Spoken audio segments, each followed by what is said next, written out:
Evo, arheolozi su u nas stvarno aktivni. Ne samo da stalno otkrivaju nova nalazišta, nego nastoje i sve ono što otkriju dobro valorizirati, sanirati, objaviti radove i uklopiti nalaze i nalazišta u život zajednice. Tako je u Crikvenici posljednjih godina otkrivena iznimno zanimljiva keramička peć, odnosno keramičke peći. Ali to nije kraj priče. O tome će nam više reći naša današnja gošća. To je doktorica znanosti Goranka Lipovac-Vrkljan s Instituta za arheologiju. Dobar dan i dobrodošli. Dobar dan, hvala. Ja sam rekla samo mjesto, grad u kojem je to sve otkriveno, a vas molim da nam kažete zašto ste počeli istraživati baš na tom mjestu u Crikvenici, što vas je na to ponukalo i koje je to mjesto? Pa nije bilo sasvim slučajno. Dobro. Naime, postali su neki zapisi već krajem 19. stoljeća o tome da u Crikvenici je pronađeno nešto nalaza koji govore o antičkoj povijesti tog mjesta. U 19. stoljeću to su bili povjerenici za antiku, tako da su to bili prvi neki podaci s kojima smo krenuli. Ubrzo smo naišli na podatke da se je tijekom sredine 20. stoljeća pri sustavnim građevinskim radovima stalno nailazilo na naznake također o nekom antičkom sloju.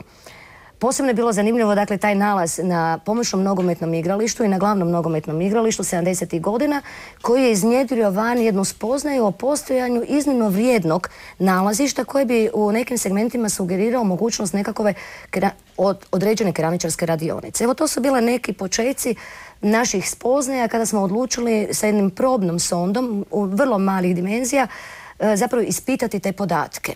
Lokacija, velim, bila znana jer nam je rečeno položaj pomoćnog nogometnog igrališta koji je najriječitije po svojim nalazima ukazivao na mogućnost stvarno postojanja jedne keramičarske radionice. I je vam se onda nešto otkrila važno? Pa evo, 2004. godine smo na tom položaju naišli na vrlo malom uzorku od svega nekih 4 kvadrata na 10 kila keramičarskog otpada zapečenoga zapravo sa zemljom. I to je bio nama jedan putokaz, signal, evo, da smo doista naišli na jedan dio keramičarske radionice. Znači, taj otpad je zapravo govorio o tome da to nije otpad od nekih predmeta, nego od te keramičarske radionice. Točno, s obzirom da je on bio jednostavno zapečen sa zemljom, to je bio taj signal da se radi o radionici.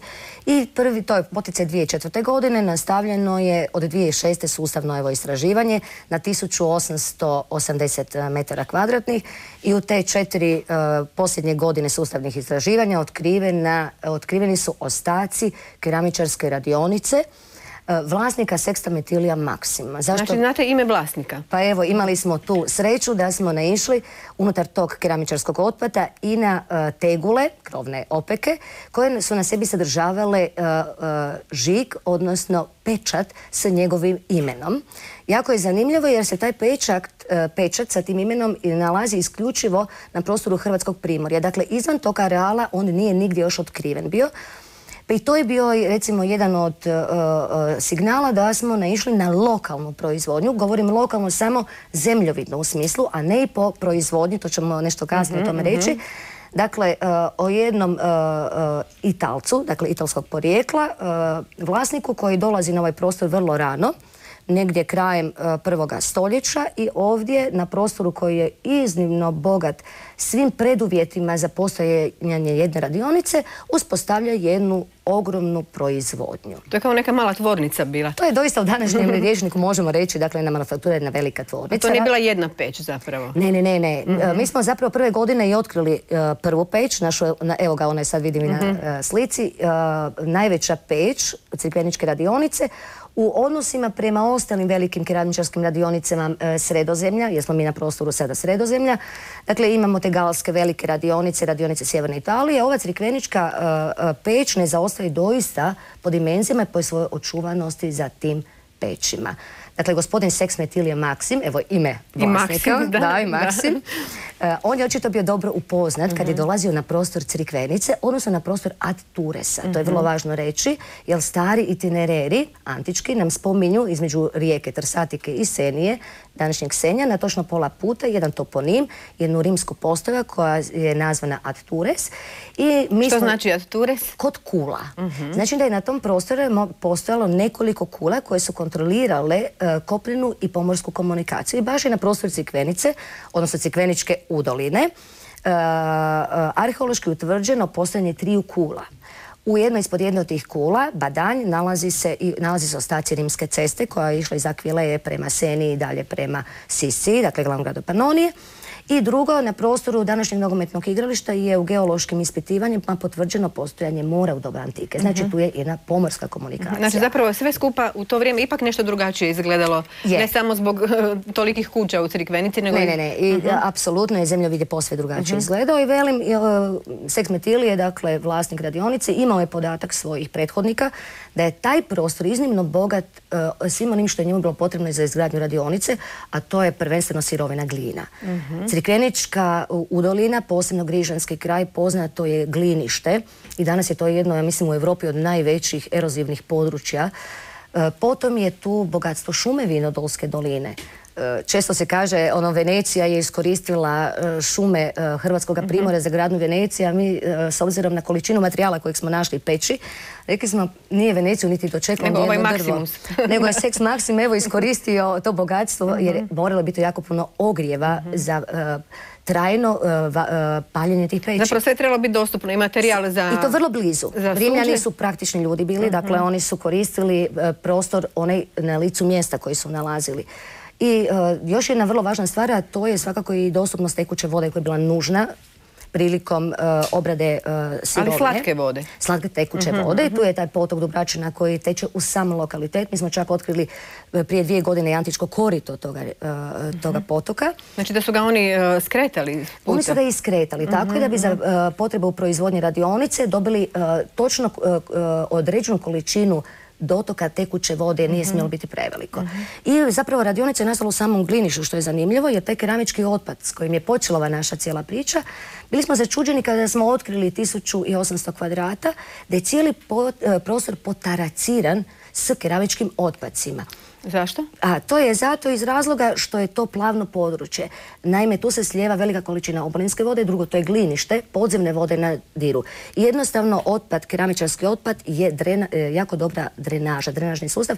Poznato u antici da se koristio i Salone je imala u svoje bedeme takve drenažne sustave. U Puli je kolegica otkrila cijeli sustav drenaže pomoću amfora. Pa tako smo evo mi imali da je radionica zapravo mudro iskoristila otpad, nije ga odlagala u otpadne jame, nego jednostavno sekundarno iskorišten kao jedna hodna površina koja zadržava vodu. A zanimljivo zapravo kako su oni transportirali ono što su proizvodili? Pa ono što se proizvodi u doba antike transportira se uglavnom brodovima. Znači, morski i riječni promet je bio 90% cjelokupnog rimskog prometa. Kopneni je bio vrlo skup. Znači da je luka bila blizu današnjeg nogometnog igrališta? Točno, luka je morala se nalaziti na polovici današnjeg nogometnog igrališta. Rekla sam, u geološkim ispitivanjima kada se gradio zaobilaznica iznad Crikvenice, u tim geološkim bušotinama otkriveni su na 30 metara slojevi morskog pijeska i školjke. Evo, to je bio jedan od važnijih pokazatelja da na tom lokalitetu je doista u doba antike se nalazila rimska luka, a to je jasno zbog transporta moralo biti. Evo, sad smo sve stavili lijepo u kontekst, kakav takav, ne možemo baš ići u detalje. Što je od predmeta pronađeno i je li to neka keramika koja je specifična baš za to područje ili je to neka očekivana keramika? To je bilo prvo stoljeće poslije Krista? Ne, prije Krista? To je bilo polovica 1. stoljeća prije Krista, započinje rad radionice. Mi ga pratimo prema našim spoznajama i C14 metodama koje provjeravamo, dakle, svaku takvu situaciju, negdje do kraja 2. stoljeća. Dakle, ona krajem 2. stoljeća već polako zamire. Da, zanimljiva je upravo taj proizvodni asortiman koji je otkriven u Crikvenici, jer u tom periodu bi se očekivao, dakle, ili isključivo liburnska keramika, keramika domaćeg stanovništva, vrlo malo uvoza, s obzirom da je to prostor gdje još rimska vlast nije krenula u osvajanje. Međutim, začudili smo se, evo ga, sa otkrićem keramičarskog asortimana da se radi o keramici koja u određenim segmentima oponaša rimsku keramiku, međutim, većim dijelom cijeli taj asortiman ima svoju specifičnost u tipološkom smislu. Možemo govoriti, dakle, doista o tipologiji crikveničke rimske keramike, koja je po svojim oblicima, po svojoj strukturi nešto sasvim zasebno i koja će nam otkriti, dakle, u ovom vrlo ranom razdoblju u kojem se mi nalazimo, da je naseljavanje ovog prostora, da je vrlo rana urbanizacija, vrlo rani kontakt s Rimom bio već krajem 1. stoljeća. I ti oblici će govoriti o ukusu tog stanovništva, dakle moći ćemo prema toj tipologiji vidjeti koja je bila razina, dakle, jednoga uživanja u estetici. Spominjali ste mi još da je sada u arheologiji jedan tip amfore dobio ime crikvenička amfora, zahvaljujući baš ovoj. Je. I to smo, evo ga, zahvaljujući tim našim otkrićima i dugogodišnjim istraživanjima, moram priznati i zahvaliti se svim kolegama koji sudjeluju u ovom projektu istraživanja crikvenice. Naišli smo na jednu amforu koja je bila vrlo slična tipu amfora ravnog dna. To su amfore s lokaliteta Forlì Popoli u sjevernoj Italiji. Lokalitet je Rimini. Međutim, uspoređujući te amfore, kontaktirajući kolege iz Italije direktno sa tih lokaliteta, vidjeli smo da se naša amfora u nekim dijelovima bitno razlikuje. Nakon ustanovljenja da je kemijskih analiza kojima smo utvrdili da je ona proizvedena u Crikvenici, ali da odstupa, imali smo tu sreću da smo 2008. htjeli prikazati rezultate naših istraživanja i onda smo na Međunarodnom simpoziju u Crikvenici dobili blagoslov znanstvene javnosti da ju proglasimo tipom Crikvenica. Dobro. I još za kraj, na samom smo kraju razgovora, zapravo imate jednu jako zanimljivu ideju, a to je da želite obnoviti jednu keramičarsku peć po načinu približno kako se to radilo u ono vrijeme. Da, to je, evo ga, jedan arheološki eksperiment Živa arheologija u suradnji sa Muzeom grada Crikvenice, koji je doista pokrenuo cijelu tu priču, zahvaljujući njima i razumijevanju Ministarstva za kulturu. Pokrenuli smo izradu replike ove naše rimske peći. Nadamo se da ćemo ju uspjeti sazidati do kraja, sada smo već samo tek na početku. Ideja je zapravo da taj arheološki park bude oživljena arheologija koja će imati izravni kontakt sa njezinim korisnikom, a to su turisti, znanstvenici, bilo koji ostali ljudi koji žele upoznati. Jel smijemo reći kad će se to događati? Pa možemo reći, to će biti negdje polovicom ili krajem 7. mjeseca. Evo, zapalit ćemo peć i predmete koje ćemo izraditi od lokalne gline unutra. Dobro, hvala vam lijepa na ovom razgovoru, doktorice Vrkljan. Želim vam puno uspjeha u paljenju keramičarske peći. Hvala lijepo. Evo, poštovani gledatelji, i ovaj naš razgovor, a vidjet ćemo i sljedeći prilog, govori nam o tome kako povijest nikada nije samo prošlost, nego na mnogo načina zapravo ima i velik utjecaj na sadašnjost.